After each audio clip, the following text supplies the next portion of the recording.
मार्च का महीना मिथुन राशि वाले लोगों के लिए कैसा रहेगा, यही हम इस वीडियो में बात करने वाले हैं। क्योंकि बुधादित्य योग भी बन रहा है महीने की शुरुआत में, सूर्य ट्रांजिट भी करेंगे, तो कई सारी चीज़ें ऐसी हैं जिसको समझना देखना ज़रूरी है। तो इसीलिए हम इस सीरीज़ में अब बात करेंगे मिथुन राशि यानी कि जेमिनाइज के लिए मार्च का महीना कैसा रहेगा। सबसे पहले आपका चार्ट देखते हैं, आपके चार्ट के हिसाब से कौन सा प्लैनेट कौन से भाव में इस बार गोचर कर रहा है। तो देखिए, देवगुरु बृहस्पति जो है इस बार पूरे महीने में आपके लिए रहेंगे एकादश भाव में, 11th हाउस में, और यहाँ से बैठ कर के जिन भावों को देख रहे हैं वो भी बहुत ही अच्छे परिणाम आपको देंगे। दूसरी बात, राहु जो है वो 10th हाउस में रहेंगे, और इसी के साथ साथ शनि, सूर्य और बुध, जैसे मैंने आपसे कहा था कि बुधादित्य योग का निर्माण हो रहा है, शनि, सूर्य और बुध जो हैं आपके लिए रहेंगे 9वें भाव, आपके भाग्य भाव में। वहीं पर मंगल शुक्र की युति बनती है आपके लिए 8वें भाव में, और केतु राहु के ऑपोजिट रहेंगे 4th हाउस में। तो ये ग्रह गोचर की स्थिति जो है आप लोगों के लिए बनती है महीने की शुरुआत में। अब इसको देखते हुए अगर मैं बात करूं कि पूरा महीना आपके लिए कैसा रहेगा, सबसे पहले कार्यक्षेत्र को देखते हैं। वहाँ पर राहु बैठे हुए हैं, और राहु हमेशा एक क्लाउडनेस लेकर के आते हैं। तो कहीं ना कहीं पे अगर जो लोग नौकरी को बदलने के बारे में सोच रहे थे लंबे अरसे से, उन लोगों के लिए भी ये समय ऐसा हो सकता है, क्योंकि महीने की शुरुआत में ही मंगल शुक्र 8वें भाव में बैठे हैं।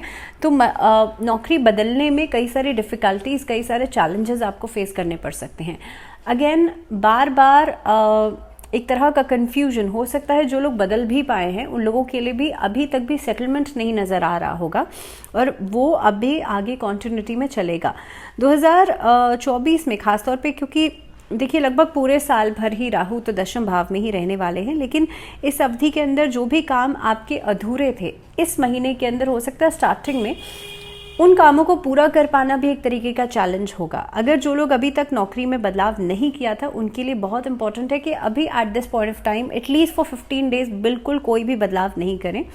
14 तारीख के बाद सूर्य 10वें भाव में चले जाएंगे, राहु के साथ चले जाएंगे, तो ग्रहण योग तो बनाएंगे, लेकिन कहीं ना कहीं पे आप देखेंगे खास तौर पे जिन लोगों का कोई सरकारी कामकाज था, सरकारी डॉक्यूमेंटेशन वाला कोई काम था, या मे बी आप पॉलिटिकली आगे बढ़ना चाह रहे हैं, उन लोगों के लिए धीरे धीरे करके ग्रेजुअली आगे बढ़ने के मौके या प्लेटफॉर्म्स उनको मिलेंगे। लेकिन हाँ, कन्फ्यूजन्स रहेंगी काम को लेकर के। अगेन बाधाएं जो हैं, चैलेंजेस जो हैं वो ज़रूर आएंगे, और हो सकता है काम में उतनी स्पीड नहीं नज़र आए क्योंकि राहु भी साथ में बैठे हैं। दूसरी बात, इस अवधि के अंदर आप देखेंगे किसी तरह का मानहानि हो सकता है। आपको कहीं पर कोई दूसरा, कोई मे बी कोई राइवल है, कोई कॉम्पिटिटर है, या आपके आसपास के लोग में भी आपकी छवि को बिगाड़ने का प्रयास कर सकते हैं। तो इस अवधि में थोड़ा सा खुद को लेकर के कॉशियस रहें, और कोशिश ये करें कि आपकी जो भी लूप होल्स हैं, या आपकी मान लीजिए जो भी ऐसी गुप्त बातें हैं, उनको दूसरों के सामने आप उजागर नहीं करें। दूसरी बात, क्योंकि मैंने कहा था देवगुरु बृहस्पति आपके एकादश भाव में बैठे हैं, और पंचम भाव, तृतीय भाव और सप्तम भाव को देख रहे हैं, जिसकी वजह से अगर आप व्यापार कर रहे हैं तो आपको अच्छी तरक्की मिलेगी इस अवधि में। हालांकि पैसा अच्छा आएगा आपके पास, नौकरी में किसी भी तरीके की कोई भी चैलेंजेस आपको फेस करने पड़े, लेकिन पैसा जो है वो टाइम टू टाइम आपके पास आता रहेगा। इस अवधि के अंदर जो लोग व्यापार कर रहे हैं उन लोगों के लिए पार्टनरशिप में काम फ़ायदेमंद रहेंगे, और ख़ास तौर पर अगर आप ओवरसीज़ कोई काम कर रहे हैं या करना चाहते हैं तो उसके लिहाज से भी समय आपके लिए अच्छा रहेगा। और मे बी आप एक्सपेंशंस के बारे में सोच रहे हैं, एक्सपैंड करना चाहते हैं, अपने व्यापार का विस्तार करना चाहते हैं, उसके लिहाज से भी ये समय आपके लिए बहुत ही ज़्यादा बढ़िया रहेगा। इनफैक्ट अगर ड्रॉप शिपिंग का कोई काम कर रहे हैं, या ओवरसीज ट्रेडिंग जैसा कोई काम करते हैं, क्लॉथिंग सेक्टर में कोई काम करते हैं, तो आपके लिए चीज़ें अच्छी रहेंगी। फाइनेंसेस के लिहाज से देखा जाए तो देखिए, महीने की शुरुआत में हो सकता है कि खर्चे बढ़ेंगे, क्योंकि मंगल शुक्र अगेन 8वें भाव में है, और यहाँ से बैठ करके आपके खर्चों को बढ़ाएंगे। हो सकता है आपके पास पैसा आ रहा है, अनडाउटेडली पैसा आएगा, लेकिन हाँ, खर्चे भी उसके बराबर में बढ़ते हुए नजर आएंगे। इस अवधि के अंदर लग्जरियस चीज़ों के ऊपर खर्चा हो सकता है, बिकॉज जो शुक्र हैं वो मंगल के साथ 8th हाउस में बैठे हैं। दूसरी बात, क्योंकि मंगल जो है लैंड को शो करते हैं, तो कहीं ना कहीं पे आप देखेंगे लैंड के कोई डिस्प्यूट्स ऐसे आपके सामने आ सकते हैं, तो मे बी कोर्ट कचहरी के ऊपर खर्चा हो सकता है। इस अवधि में आपके किसी ऐसे वाद विवाद की बात के ऊपर हो सकता है बात इतनी लंबी खिंच जाए कि वो कोर्ट कचहरी तक पहुंच जाए। वहाँ पर आपको बहुत ज़्यादा एक्सर्शन, बहुत ज़्यादा टाइम अपना देना पड़ सकता है, जिसकी वजह से अगेन खर्च जो है वो होता हुआ नज़र आता है। दूसरी बात, शनि की उपस्थिति अगर मैं देख पा रही हूँ तो यहाँ पर शनि नवम भाव में बैठ करके एकादश भाव पर पूर्ण दृष्टि डाल रहे हैं।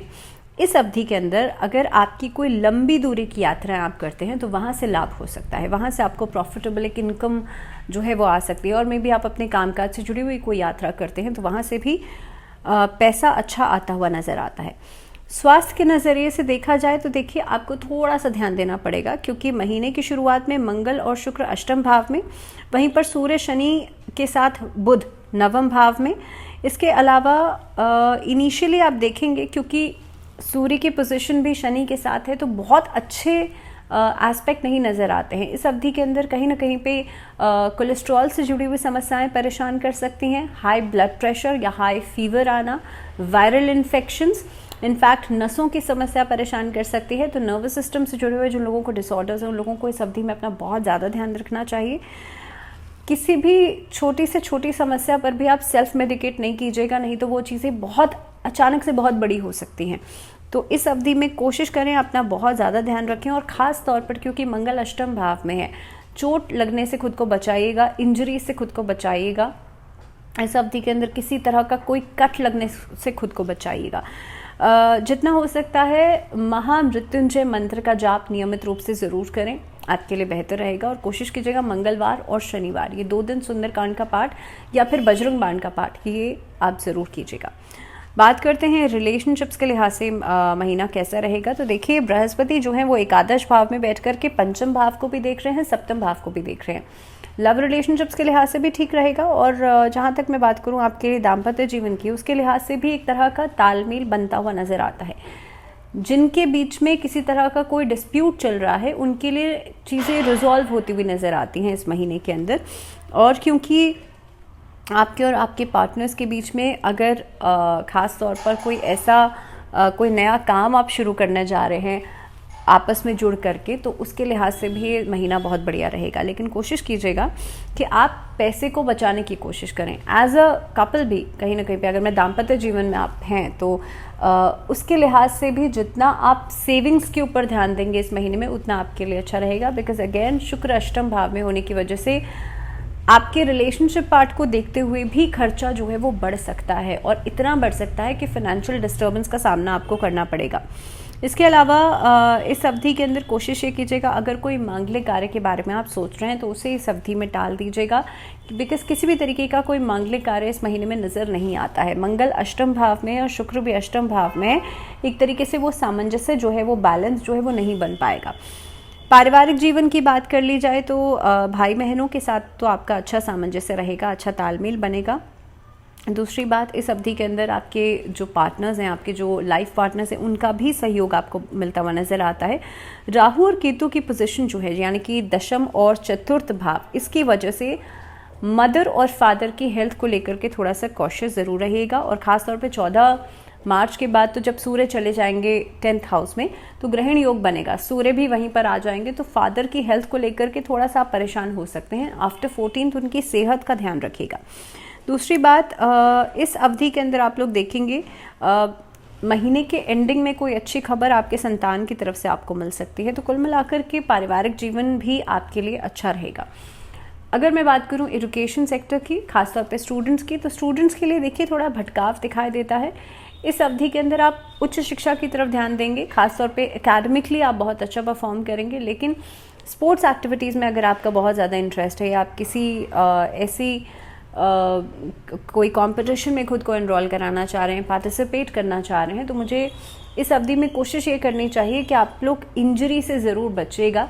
और ख़ास तौर पर मुझे लगता है कि बहुत हद तक उतना अच्छा प्लेटफॉर्म या उतना अच्छा आउटपुट आपको नहीं मिल पाएगा जितनी शायद आप मेहनत करेंगे या जितना आप सोच रहे हैं, जितनी आप उम्मीद कर रहे हैं। So during this month you need to be a little more careful during your practices या जो भी आप काम करते हैं, और मे बी इस तरह का कोई भी स्पोर्ट्स एक्टिविटीज़ में आप कुछ कर रहे हैं तो इंजरी से या चोट आदि लगने से खुद को बचाइएगा।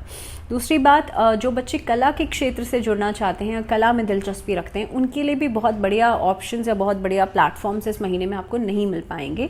हो सकता है आपको थोड़ा सा इंतज़ार करना पड़े, और इन बिटवीन अगर आप कोई कॉम्प्रोमाइजिंग सिचुएशन में खुद को डालते हैं, मे बी आप कुछ सोच और रहे हैं लेकिन आपको बहुत कम या बहुत हल्का कोई भी कोर्स या कोई भी ऐसा प्लेटफॉर्म आपको मिलता है तो उसके साथ कॉम्प्रोमाइज़ बिल्कुल भी नहीं कीजिएगा, because after this you have a long way to go. लेकिन अभी at this point of time शुक्र और मंगल की दोनों की पोजीशन बहुत अच्छी नहीं है, तो कहीं ना कहीं पे आपको उतने बेहतर चांसेस या उतने बेहतर प्लेटफॉर्म्स या अपॉर्चुनिटीज़ अभी नहीं मिल पाएंगी।